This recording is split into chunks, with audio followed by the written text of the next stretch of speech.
بسم اللہ الرحمن الرحیم اللہم صلی علی محمد وعلی آل محمد مبارک وسلم وصلی علیہ۔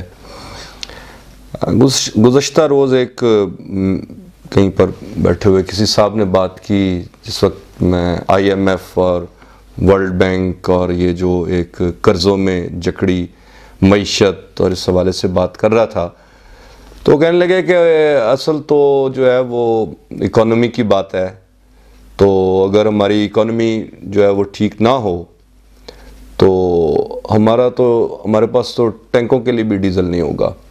اور وہ جو پرانا دور تھا جس میں آپ ابھی جذبہ ایمان کی بات کرتے ہیں اور یہ کرتے ہیں اور وہ کرتے ہیں، وہ پرانا دور تھا، اس میں یہ اکانومی کا جو عمل دخل نہیں ہوتا تھا۔ تو میرا یہ یہاں پر اپنے ناظرین تک بھی یہ بات پہنچانی ہے، کیا وہ نہیں شاعری نہیں سنی ہوئی، کبھی پانی پینے پلانے پہ جھگڑا، کبھی گھوڑا آگے بڑھانے پہ جھگڑا۔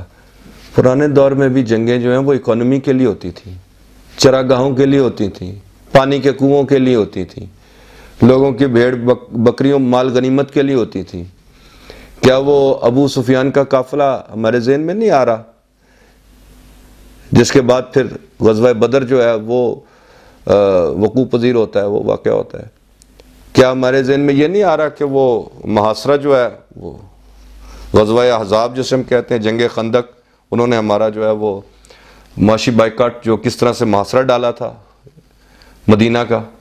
کیا شیب ابی طالب ہم بھول گئے ہیں جو 3 سال کا معاشی بائیکاٹ تھا؟ اور بھائی شروع سے جب سے انسانیت ہے تب سے انسانوں کے معاشی مفادات پر ہی حملہ کرتے ہیں، اور ان معاشی حملوں کا مقابلہ بھی ایمان کی مضبوطی کے ساتھ کیا جاتا ہے۔ یہ تہمتیں لگانے سے کام نہیں چلے گا کہ افغانستان میں جو ہے وہ روس کو، جو سوویت یونین کو جو شکست دی، تو وہ تو جی امریکہ کی مدد تھی، امریکہ مدد نہ کرتا تو شکست جو ہے وہ سوویت یونین کو نہ ہوتی۔ یا ابھی جو ہے امریکہ کو جو افغانستان میں افغان طالبان نے جو شکست دی ہے، تو یہ تو جی یہ پاکستان اور روس اور یہ چین، یہ اور پھر ساتھ ایران بھی مل گیا، تو یہ ان کی مدد سے ہوئی تھی۔ اچھا، تو اگر یہ میں آپ کی بات مان لوں کہ یہ ان کی مدد سے ہوئی تھی، تو مجھے یہ بتائیں کہ یہ جو اس سے پہلے افغانستان میں برطانیہ کو شکست ہوئی تھی، وہ افغانوں کی کس نے مدد کی تھی؟ اس وقت کون سی سپر طاقت تھی جو افغانوں کی مدد کر رہی تھی برطانیہ کے مقابلے میں؟ وہ توڑے دار بندوقوں کے ساتھ انہوں نے جو ہے اس وقت برطانیہ کو شکست دے دی۔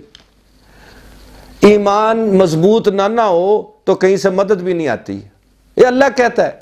اب یہ اللہ کی مرضی ہے کہ وہ مدد جو ہے وہ کس ذریعے کے آپ تک پہنچاتا ہے، کس ذریعے سے آپ تک پہنچاتا ہے، یہ تو اللہ کی مرضی ہے نا۔ واللہ خیر الماکرین، اللہ بہترین تدبیر کرتا ہے کہ مدد جو ہے وہ کہاں سے پہنچانی ہے۔ آپ اپنے ایمان کو مضبوط کریں، اور اس فرق کو واضح طور پر آپ اپنے اندر محسوس کیجئے گا کہ ایک انسان جس کا قلب ایمان سے خالی ہے نا، قُل لَمْ تُؤْمِنُوا وَلَكِنْ قُولُوا أَسْلَمْنَا وَلَمَّا يَدْخُلِ الْإِيمَانُ فِي قُلُوبِكُمْ، اللہ کہتا ہے کہ یہ ان بدوؤں سے کہو میرے حبیب کہ تم ابھی ایمان نہیں لائے، تم یہ کہو کہ ہم اسلام لائے ہیں، ایمان تمہارے قلوب میں داخل نہیں ہوا۔ جب قلب ایمان سے بھر جاتا ہے تو آپ کا زاویہ نظر مختلف ہو جاتا ہے، آپ کا اینگل جو ہے نا چیزوں کو، معاملات کو سمجھنے کا، پھر وہ مومن کی فراست جو ہے وہ وہاں پر آتی ہے۔ یہ اس وقت جو ہمارے ملک کے جو لبرلز ہیں، جن کا کوئی تعلق نہیں ہے اسلام سے نا، وہ بھی آ کر ہمیں یہ مشورے دیتے ہیں کہ جی اسلام تو کہتا ہے مومن کی فراست، تو پہلے مومن بنو تو صحیح نا، وہ فراست تب تمہیں حاصل ہوگی۔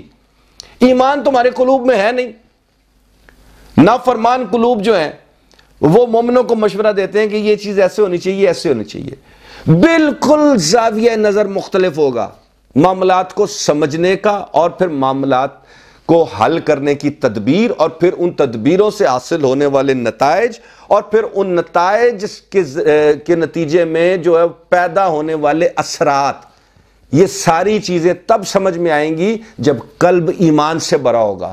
جب قلب ایمان سے نہیں بھرا، یہ فرق کیا ہے اس وقت جنگ کس چیز کی ہے؟ ایمان کی ہے۔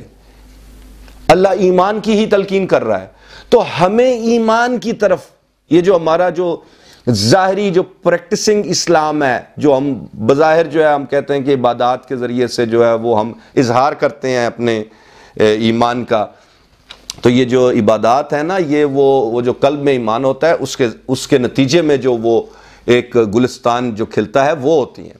اِلَّا الَّذِينَ آمَنُوا وَعَمِلُوا الصَّالِحَاتِ، یہ کہتا ہے اللہ. اس سے پہلے تو کہتا ہے تم خسارے میں ہو. اور جب تم ایمان پہلے درست ایمان کے ساتھ درست نیک صالح اعمال کرو گے تو پھر تو وَتَوَاصَوْا بِالْحَقِّ وَتَوَاصَوْا بِالصَّبْرِ، تو پھر تمہیں حق بات کی تلقین کرنی پڑے گی. اور جب تم حق بات کرو گے تو پھر کیا ہوگا؟ پھر تم ایک دوسرے کو صبر کی بھی تلقین کرو گے. وہ تو مرحلہ بتاتا ہے اللہ، 4 مراحل بتاتا ہے سورۃ العصر میں. یہ چاروں مراحل آئیں گے. اگر ایمان درست ہوگا تو اس درست ایمان کے مطابق اعمال صالح ہوں گے تو ان اعمال صالح کے نتیجے میں حق بات کرنی پڑے گی. اور جب حق بات کرو گے تو پھر تمہیں صبر سے بھی کام لینا پڑے گا، کیونکہ تم پر سختیاں آئیں گی. یہ سختیوں سے گھبرانے والے اور سختیوں سے بھاگنے والے جو ہیں، وہ ہمیں جو بچپن میں پڑھاتے تھے سلیبس میں، حضرت اقبال رحمۃ اللہ علیہ کی شاعری کہ وہ شمشیر و ثنا اول طاؤس و رباب آخر. اب طاؤس و رباب اول ہے. وہ جو مومن ہے تو بے تیغ بھی لڑتا ہے سپاہی، کافر ہے تو شمشیر پہ کرتا ہے بھروسہ، مومن ہے تو بے تیغ بھی لڑتا ہے سپاہی. اور پھر ہم حضرت اقبال کی قبر پر جا کر جو ہے وہ ان کو ہم سلوٹ بھی کرتے ہیں. تو یہ وہ کیا کہتے تھے حضرت اقبال؟ وہ کہنا وہ تو کفر ہے جو شمشیر پہ بھروسہ کرتا ہے. تم اگر مومن ہو تو بے تیغ بھی لڑ جاؤ گے، تمہیں تلوار کی بھی ضرورت نہیں پڑے گی. مومن جو ہے وہ اسباب پر بھروسہ نہیں کرتا، مسبب الاسباب ذات جو ہے اس پر بھروسہ کرتا ہے. اپنے ایمان کی جو کسوٹی ہے اس کو درست کریں، اور ان لوگوں کی محفلوں میں بیٹھیں. یا ایھا الذین آمنوا اتقوا اللہ وکونوا مع الصادقین. جب ایمان سے تقوی میں آؤ گے نا تو تمہیں صادقین کی پہچان ہو جائے گی.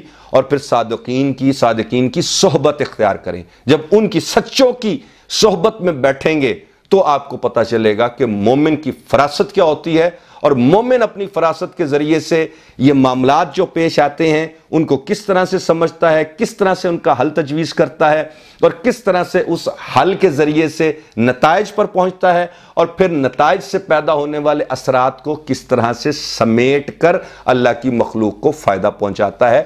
یہ ایک پروسیجر ہے پورا. تو میری پھر سے یہ تلقین ہوگی کہ زاویہ نظر جو ہے یہ مومنوں کا اور جن کے قلب ایمان سے خالی ہیں ان کا مختلف ہوتا ہے. اور یہی لڑائی ہے اور یہ لڑائی جاری رہے گی. جن کے قلب ایمان سے بھرے ہوئے ہیں وہ حق بات کرتے تھے، کرتے ہیں، اور انشاءاللہ تعالی اللہ کی مدد سے کرتے رہیں گے.